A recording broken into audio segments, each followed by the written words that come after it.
Cara, não sei vocês, mas várias vezes a gente já viu vários times e seleções que decepcionavam quando chegava na hora H. Ano passado teve o Botafogo e sempre tem times assim, né? Se você lembrar o Borussia Dortmund, o PSG, parece que sempre vai dar, mas nunca dá, tá ligado? Aquele sentimento de quase, mano. E quase me lembra a Inglaterra, cara. Uma seleção que sempre você acha que vai, sempre uma geração parecendo ser boa. Aí aparece um Rooney, um craque absurdo, o Bellingham. Mas a real é que nunca vai. E a gente percebe o quão superestimado é tudo que rodeia essa seleção. Mas então, vamos entender melhor o fracasso da seleção da Inglaterra.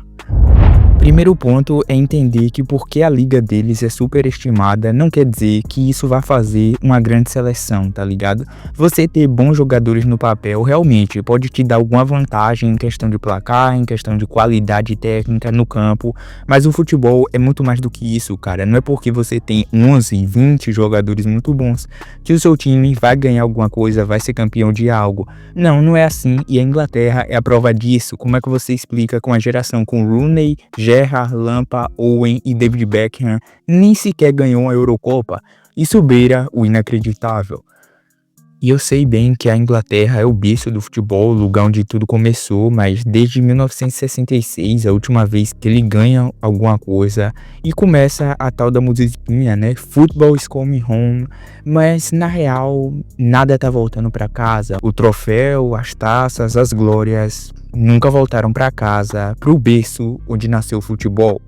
E no início dos anos 2000, uma geração de estrelas surgiu na Inglaterra. David Beckham era um ícone global, já tendo ganhado tudo pelo Manchester United, indo para um Real Madrid dos Galácticos e sendo aquela estrela do time, aliado com Steven Gerrard e Frank Lampard, que dominavam o meio-campo inglês. E ainda tinha um jovem prodígio, Wayne Rooney, que prometia mudar tudo para aquela seleção inglesa. E o sonho começou na Copa do Mundo de 2002, mas aí a Inglaterra enfrenta o Brasil e acaba dando de cara com a derrota, com aquele golaço do Ronaldinho, tu vai lembrar bem. Apesar de ter sido um jogo difícil, mais uma vez a Inglaterra fica pelo caminho, mas prometia bastante para a próxima competição, a tão sonhada Euro de 2004, em que o Wayne Rooney, com 18 anos, parecia imparável, com 4 gols nos primeiros 3 jogos e um impacto avassalador, até a Inglaterra enfrentar Portugal nas quartas de final, onde o destino deu mais um golpe cruel no futebol inglês.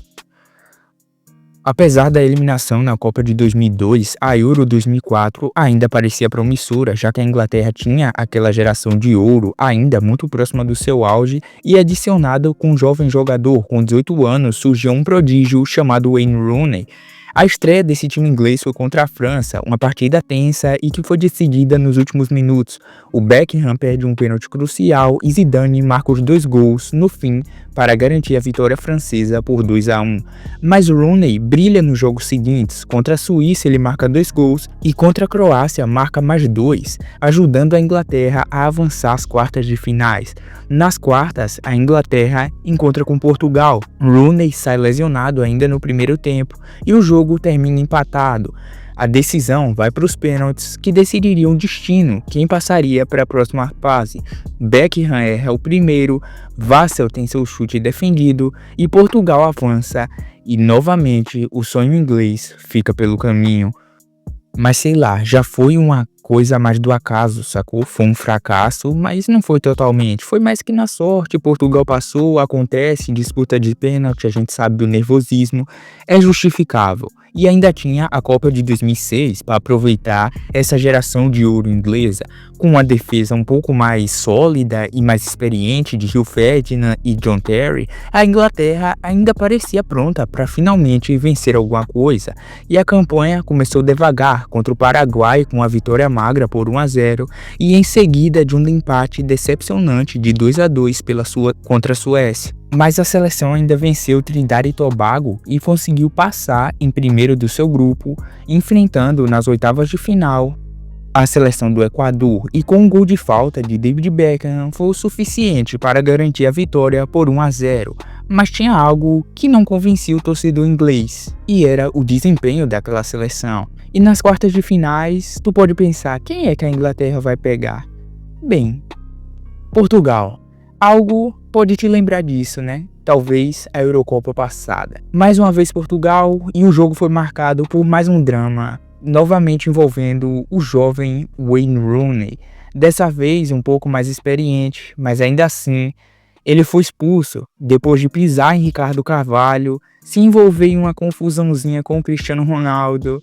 E a Inglaterra teve que segurar o empate de 0-0 até os pênaltis, onde Lampard, Gerrard e Carragher erraram suas cobranças e Portugal novamente venceu a Inglaterra, mandando todos os ingleses para casa. Cara, isso pra mim é absurdo. Olha que requinte de crueldade com o torcedor inglês. Eles não só perderam a Copa, como perderam mais uma vez para Portugal, mais uma vez nas quartas de finais e mais uma vez vendo seu craque, o principal artilheiro do time, sendo expulso, cara, por um lance bobo, por uma confusão que beira o absurdo, cara. Parece aquelas coisas que só acontecem com a Inglaterra. E bom, a gente chega na Euro de 2008. Ou podemos chamar o auge do fracasso, né? Porque se tu acha que perder nos pênaltis é ruim, é doloroso, eu acho que não se classificar é ainda pior. A campanha na Euro de 2008 foi uma das piores da história da Inglaterra. Nos grupos que precedem a Euro, a Inglaterra perdeu para a Croácia por 2-0 fora de casa e mesmo precisando de apenas um empate no último jogo para se classificar, ela foi derrotada novamente por 3-2 em pleno Wembley Stadium. O técnico Steven McLaren, apelidado de o Homem do Guarda-Chuva, se tornou o símbolo do fracasso daquela geração. Pela primeira vez desde 1984, a Inglaterra ficou de fora de um grande torneio internacional. Aqui você consegue entender as nuances e como o fracasso parece perseguir a seleção inglesa. Bom, e em 2010, se tu lembra da Copa do Mundo pelas vuvuzelas e toda a magia que tomou conta daquele torneio, para a Inglaterra foi o pesadelo sul-africano, já que na fase de grupos eles enfrentam os Estados Unidos empatando com 1-1 graças a um erro do goleiro Robert Green, empata sem gols contra a Argélia e ganha de forma apertada sobre a Eslovênia por 1-0, que garantiu sua classificação para as oitavas de final. Mas passando em segundo do grupo, sim, os Estados Unidos foi primeiro num grupo que tinha a Inglaterra na Copa de 2010. Isso também beira o absurdo. Nas oitavas de final, eles enfrentam uma ótima seleção alemã, sendo derrotados por 4-1. E não sei se tu vai se recordar, mas é nesse jogo que tem aquele gol injustamente anulado do Frank Lampard, que reacende, tempos em tempos, toda uma discussão sobre o uso da tecnologia do futebol. Apesar de ter um elenco bom para aquela Copa, o time parecia lento e desorganizado. Fábio Capello, técnico da época, foi duramente criticado, mas temos que falar real, muitos jogadores já tinham passado do seu auge. Então vamos para a Euro de 2012, em que as expectativas já estavam mais moderadas. Na fase de grupos, a Inglaterra empata com a França em 1-1, vence a Suécia por 3-2 em uma partida emocionante, vitória contra a Ucrânia por 1-0 com gol do Wayne Rooney depois do seu retorno, que ele estava suspenso. A Inglaterra consegue ser líder do seu grupo, que tinha a França, a Ucrânia e Suécia. Nas quartas de final, a Inglaterra enfrenta a Itália em um jogo repleto por 0-0, chances dos dois lados, mas ninguém conseguiu abrir o placar. E nos pênaltis, a Itália vence a Inglaterra. E talvez tu até não lembre, mas o Pirlo tem uma atuação magistral, dominou o jogo e bateu o pênalti com extrema categoria, uma cavadinha contra o Joe Hart, que até hoje, cara, é difícil de esquecer. O técnico inglês era o Roy Hodgson, que tinha assumido pouco antes do torneio, e o desempenho foi considerado aceitável, nada espetacular, mas aceitável. Então, isso deixou um pouco de esperança naquela seleção inglesa para a Copa no Brasil. E bem, aqui a Inglaterra caiu num grupo da morte, com Itália, Uruguai e Costa Rica. E bem, no primeiro jogo, a Inglaterra é derrotada pela Itália por 2-1 em uma partida equilibrada. No segundo jogo, é derrotada novamente por 2-1 com 2 gols de Luizito Soares e empata sem gols contra a Costa Rica, já eliminados. Terminaram em último do seu grupo com sua pior campanha em Copas do Mundo. Hodgson foi muito criticado, mas permaneceu como técnico da seleção inglesa. Então, mais uma vez, a Inglaterra perde para mais de um dos seus fantasmas, né? Se era o pênalti, agora é ser o último do grupo e passar vexame em Copas do Mundo. Sem nenhuma vitória na Copa, foram para casa e sendo eliminados na fase de grupos, sem dúvidas, é uma vergonha, sendo eliminados tão cedo. Mas essa vergonha não para, porque na Euro de 2016, a Inglaterra novamente dá vexame. Na fase de grupos, empata contra a Rússia em 1-1, vence de forma apertada por 2-1 País de Gales e empata sem gols contra a Eslováquia. Nas oitavas de final, acontece uma derrota chocante para a Islândia por 2-1, em que a atuação foi considerada uma das piores da história da seleção inglesa.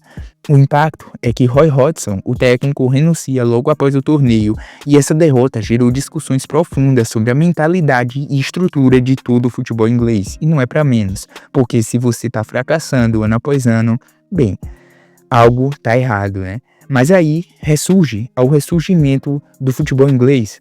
O futebol está voltando para casa com Gareth Southgate.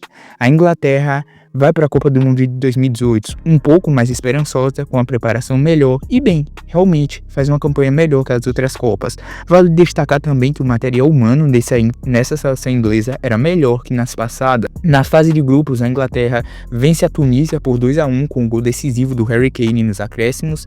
Aplica uma goleada sobre o Panamá por 6-1, destacando a eficiência ofensiva daquele time. É derrotada para a Bélgica em um jogo onde ambos os times pouparam jogadores, nada demais, mas já mostra um alerta, né? Nas oitavas de final, a Inglaterra vence a Colômbia por 1-1 no tempo regulamentar e nos pênaltis vence por 4-3 em uma atuação brilhante de Pickford. Quem não lembra daquela defesa absurda contra a Colômbia? Para mim, é uma das maiores defesas de todos os tempos, cara.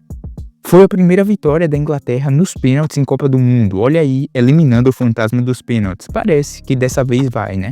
Nas quartas de final, a Inglaterra tem uma vitória tranquila sobre a Suécia por 2-0. Nas semifinais, a Inglaterra pegaria a seleção da Croácia, que tinha um bom time, mas a Inglaterra era melhor. E perde por 2-1 na prorrogação. Depois de abrirem o placar cedo, eles permitiram a virada e com direito a um gol perdido pelo Harry Kane. Na disputa de terceiro lugar, a Inglaterra é derrotada por 2-0 pela Bélgica.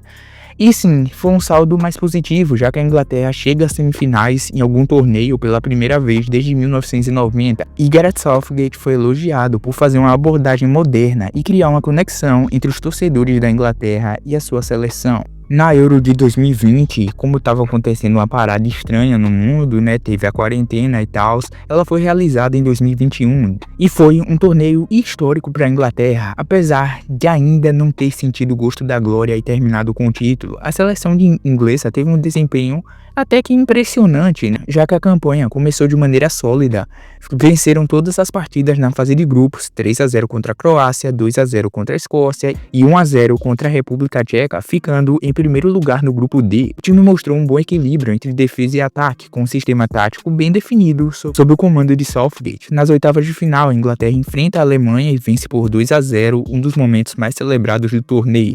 Derrotou a Ucrânia por 4-0 nas quartas de final e, de quebra, também supera a Dinamarca por 2-1 na semi, marcada por um gol polêmico de pênalti de Harry Kane após a defesa do goleiro dinamarquês. A final contra a Itália, que era uma das melhores seleções do mundo naquele momento, foi realizada no estádio do Wembley. Foi extremamente tensa e equilibrada, com Luke Shaw abrindo o placar para a Inglaterra logo aos 2 minutos. O time italiano empata com o gol de Leonardo Bonucci no segundo tempo e após mais de 120 minutos de jogo, sem mais gols, sem mais nenhum gol, a decisão foi para os pênaltis. E mais uma vez, Gianluigi Donnarumma vai muito bem e a Itália vence a Inglaterra, frustrando um país inteiro novamente. O futebol não estava indo para casa. Mas ficou um saldo bem positivo, tanto que na Copa de 2022, realizada no Catar, a Inglaterra era uma das favoritas e teve um desempenho bem sólido, mas não conseguiu superar suas dificuldades nas fases decisivas. A equipe começou o torneio com uma vitória expressiva de 6-2 sobre o Irã nas fases de grupos, em que mostrou sua força, a força do ataque da Inglaterra. Depois empata por 0-0 com os Estados Unidos e no segundo jogo vence por 3-0 o país de Gales. Nas oitavas de final enfrentou o Senegal e venceu por 3-0, com destaque para atuações de jogadores como Jordan Henderson, Harry Kane e Bukayo Saka. Nas quartas de final a Inglaterra enfrenta a França em uma partida bem disputada e apesar do gol de pênalti de Harry Kane, os ingleses perderam por 2-1 com um gol decisivo de Olivier Giroud. Kane teve a chance de empatar novamente com outro pênalti, mas desperdiçou a cobrança, marcando o fim da campanha da Inglaterra naquela Copa e mais uma vez a seleção inglesa estaria de frente com o fracasso. Na Euro de 2024, a perspectiva era um pouco mais baixa, né? Novamente, o torcedor inglês preferiu não se empolgar tanto com a sua seleção. Na Euro 2024, na fase de grupos, a Inglaterra pegou um grupo com Dinamarca, Eslovênia e Sérvia, em que a Inglaterra empata com a Dinamarca, empata com a Eslovênia e vence a Sérvia, passando em primeiro do grupo com um total de 5 pontos, mas ainda não inspirava muita confiança. Nas oitavas de final, a Inglaterra pegou a Eslováquia em um jogo pra lá de absurdo e nos acréscimos o time inglês consegue a vitória com um golaço absurdo do Bellingham. E eu vou te dizer, se a Eslováquia passa nesse jogo não seria nada absurdo. Nas quartas de finais a Inglaterra pega a Suíça, empata por 1-1, mas passa nas penalidades. Nas semis, a Inglaterra pega a Holanda, vence por 2-1 e vai fazer a final contra a Espanha. Uma Espanha bem promissora com Lamine Yamal e Nico Williams, dois jovens muito absurdos, liderada por Morata, Rodri. Era um time muito bom da Espanha que vence a Inglaterra por 2-1 na final em Berlim, na Alemanha. O que novamente escancara o fracasso do time inglês e uma certa maldição, que apesar de fazer boas campanhas, não consegue nunca ser coroada com o título, ter a glória de campeão. E cara, pra mim, esses fracassos ingleses só escancara o principal. A Inglaterra tem muito nome, tem muito jogador superestimado, mas nunca foca geralmente em ter um time coeso, em ter uma tática boa, em ter um bom treinador. Tanto que o Gareth Southgate, apesar de estar na Inglaterra, grande parte dos jogos dele que deram fama a ele como técnico foi contra as seleções menores. A Inglaterra foi bem, teve campanhas boas, mas nada é fora do comum. Para uma seleção que tinha tanto valor humano, nas fases decisivas eles não conseguiam chegar lá, porque o nível de jogo era muito simples, era só retranca e nada saía disso. Então, eu acredito que apesar de ter dinheiro, apesar de ter fama, jogadores bons, a Inglaterra é muito superestimada e dá sim para melhorar e para ganhar um título. Mas então, o que é que tu acha? Tu acha que a Inglaterra vai ser campeã nos próximos anos? Que vai conseguir vencer alguma coisa e tirar essa zica, essa maldição? Deixa aí nos comentários e ajuda com o like e a inscrição, porque isso conta muito pro canal.